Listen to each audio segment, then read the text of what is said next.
தீபாவளியை ஒட்டி சென்னையில் இருந்து சொந்த ஊருக்கு செல்ல ஆம்னி பேருந்துகளில் 3 மடங்கு டிக்கெட் கட்டணம் உயர்த்தப்பட்டிருக்கிறது. 3 மடங்கு கட்டணம் உயர்த்தப்பட்டுள்ளது பொதுமக்களை அதிர்ச்சிக்கு உள்ளாக்கியுள்ளது.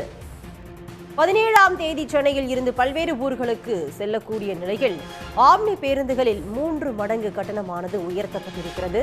இது பற்றி விரிவான தகவலை தர காத்திருக்கிறார் செய்தியாளர் பாலாஜி. விவரங்கள் என்ன?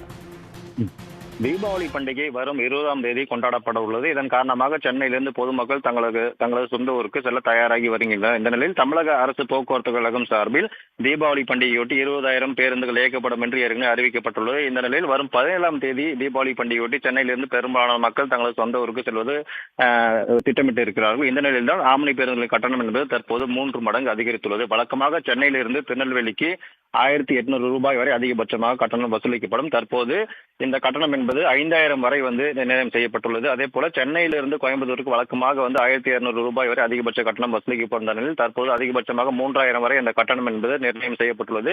இதே போல சென்னையிலிருந்து மதுரைக்கு அதிகபட்சமாக 1,100 ரூபாய் கட்டணம் வசூலிக்கப்படும் சாதாரண நாட்களில் தற்போது அந்த கட்டணம் என்பது 4,100 ரூபாயாக நிர்ணயம் செய்யப்பட்டுள்ளது.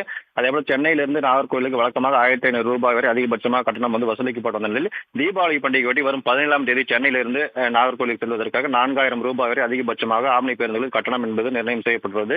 தொடர்ச்சியாக தமிழக அரசும் ஒவ்வொரு பண்டிகையின் போதும் இந்த கூடுதல் கட்டணம் வசூலிக்க கூடாது. அதே போல பல்வேறு இடங்களில் திடீர் ஆய்வு போன்ற நடவடிக்கைகளை மேற்கொண்டாலும் ஆம்னி பேருந்துகளின் கட்டணம் என்பது தொடர்ந்து இதே போன்ற இந்த பண்டிகை நாட்களில் அதிகரித்து வருவது தற்போது பொதுமக்களிடையே ஒரு அதிர்ச்சியை ஏற்படுத்தியுள்ளது.